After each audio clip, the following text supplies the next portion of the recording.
Welcome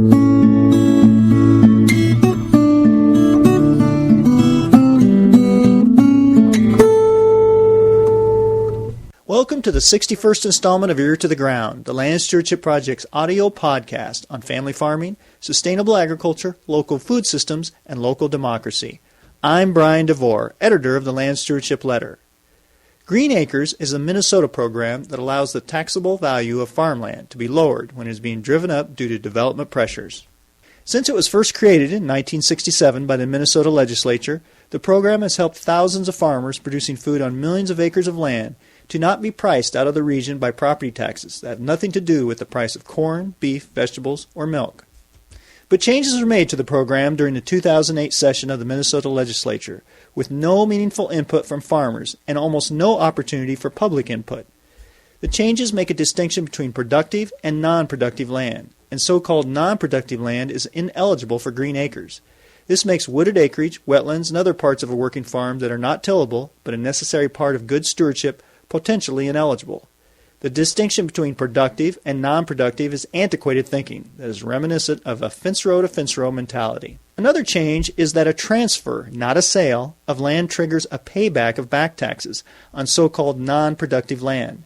That means a parent transferring a farm to a son or daughter may have to pay taxes even though they have no money coming in from the land transfer. These changes have caused major problems for farmers in the rural communities they live in. Farmers who have for years done the right thing by protecting sloughs, wetlands, woodlots, meadows, and other wild corners of their farms will now be punished for continuing to keep these areas in their natural state. Also, these changes have negative ramifications for retiring farmers looking to pass on their land. During the 2009 session of the Minnesota legislature, the Land Stewardship Project is working with farmers from across the state to push lawmakers to repeal the 2008 changes. One of the farmers negatively affected by the recent changes to Green Acres is Heidi Morlock. Her family raises produce on a farm that lies in Minnesota's fast-developing Scott County. The farm has been in her family for many years, and the Green Acres changes threaten to make it unaffordable for them to remain there. While at the Minnesota Capitol recently to meet with lawmakers on this issue, Morlock talked to me about how the Green Acres changes will affect her ability to farm, as well as to be a good steward of the land. Sure. We moved out to the farm in the fall of 2000, and this is my grandparents' farm, 67 acres. They were dairy farmers, and we completed the Land Stewardship Project's farm beginning course that winter, and then spent a lot of work restoring the farm. It had all been cleared and tiled and drained, and so we reconstructed 2 wetlands and planted native grasses, wildflowers, sedges, the water-loving shrubs and trees. And then we also planted 11 acres of native hardwoods on a steep and highly eroded area of our farm, and enrolled both of those in the in the Conservation Reserve Program. And then we also planted windbreaks around our farm as well. And now all of those significant improvements that we did to the farm, the Green Acres program says that they're now considered unproductive, non-productive, which I think couldn't be farther from the truth, since they're holding moisture, they catch the winter snow and summer rains, and they're fixing carbon and increasing biodiversity on the farm. And I feel like they're a buffer between our farming and the impact that would have on the greater ecosystem. And they can't be separated out. They're mutually beneficial, and it's all part of one working unit on the farm. It's all connected. That idea of it being one working unit and not separating it out, in a way, I think some of these ideas about, we're going to have non-productive and productive land is kind of an old, archaic idea of what farming is. Because farming, it does provide these multiple benefits, and you guys are definitely seeing that with producing food and these ecological services, especially in that area, which I think is the Minnesota River.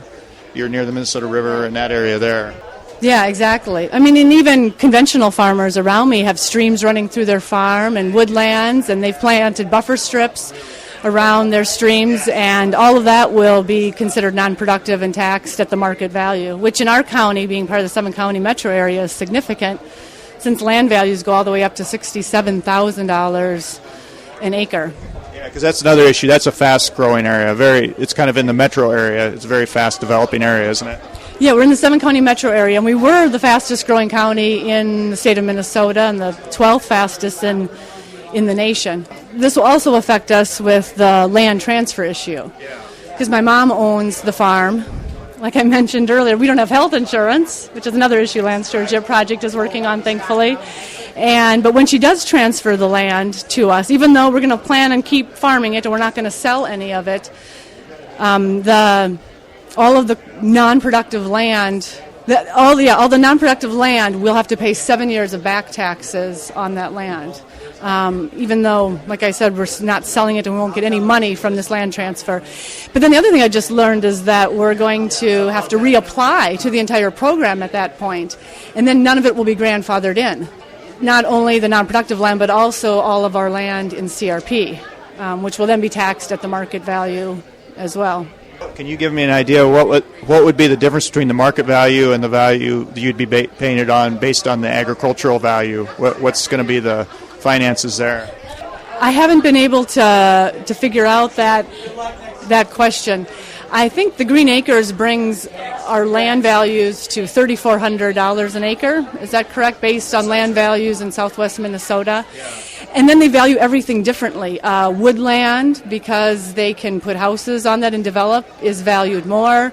Wetlands aren't as highly valued, according to our county auditor. And then there's unclear areas. I've got lots of windbreaks, significant windbreaks, also with wild fruits planted in them that I actually harvest and sell to restaurants. And so I don't know if those are considered productive or non-productive. It's a nightmare for the county assessor's office as well to have to map these out and decide what is productive and what's not productive. And you said kind of in general some of the development values were like $34,000 and above, something like that? The auditor told us in the meeting in Scott County last November that land prices vary in the county from $6,000 an acre, would be the lowest, to $67,000 an acre, based on how close your land is to Shakopee, Prior Lake, Savage, I-35, and which is also another difficulty in determining what cost this would be to us and our family. So this could really threaten your ability to stay on that farm, it sounds like. Oh, exactly. I'm full-time farming, and my husband's a musician, so it's not like we have a lot of money around to be paying these back taxes. And our way of doing farming is low inputs and low amount of money, and then we don't make a whole lot of money either. So, but we're able to make it work at this point. But not if these changes are put forth. These changes affect a lot of your neighbors, a lot of your farming neighbors? I talked to our county auditor and got the list of all of our Green Acre participants in Scott County, and there's over 700 farms listed in Scott County. And I've had neighbors come up to me who have seen letters to the editor, like in Agri News and other things, and they'll all be affected as well. Some even more so than myself because they own a lot more acreage. And like I said, they own streams, they own wooded land, because we're along the Minnesota River Valley. Yeah, and the cost to them will be even higher. I think that in general, in a philosophical sense, this sends a real negative message too, in that all of a sudden they're considering what you consider really valuable parts of your farm to be they're calling it non-productive. It's useless in a way as far as they're concerned. That sends I would think that would be a little bit disconcerting to realize that's the way that they're viewing parts of the farm that you really find valuable and you have taken a lot of effort to protect and to preserve. Oh, exactly. I mean, I feel like one of my main things I wanted to do on the farm when I first moved out there was to hold water. I have a wind generator on our farm. We're up on a hill, and so we're the beginning of a creek on our farm. So I feel like any water that I can hold on the farm, not only is it replenishing our moisture in our soil and filtering runoff and improving the land, it also is keeping all of that water out of the Sand Creek, out of the Minnesota River, and helps to prevent flooding downstream. And the irony of it is that, as Bobby mentioned, I got help from the Minnesota Waterfowlers Association, the U.S. Fish and Wildlife Service, the Farm Service Agency, and other federal and state organizations to reconstruct this wetland. So there were other government bodies that valued also what I was doing, and now the state is saying, oh, now we don't value it, and we're going to create a disincentive for taking care of the land. My farm has become so much more diverse since we've moved out there, and now I see salamanders on the farm, which I never saw before. The frogs keep us up at night in the spring because they're so loud, and the diversity, is amazing. I mean, I can't imagine having to plow under this land.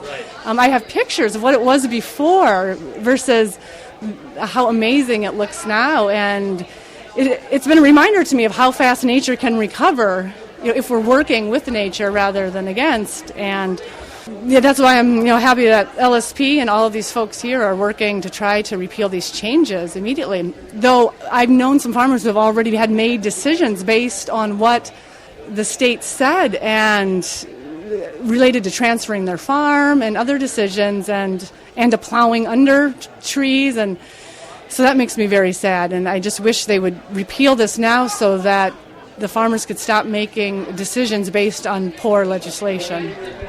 To learn more about the Green Acres issue, go to www.landstewardshipproject.org and click on Resources. Follow the links to our fact sheet section and download fact sheet number 16. If you have comments or suggestions about this podcast, contact me, Brian DeVore, at bdevore@landstewardshipproject.org, or you can call 612-722-6377. Thanks to Laura Borgendale, a Western Minnesota musician, for Ear to the Ground's theme music. And a special thank you to all of Land Stewardship Project's members who make initiatives such as this podcast possible. If you're not a member and you'd like to support us, visit landstewardshipproject.org to learn how you can support LSP. Thanks for listening. LSP.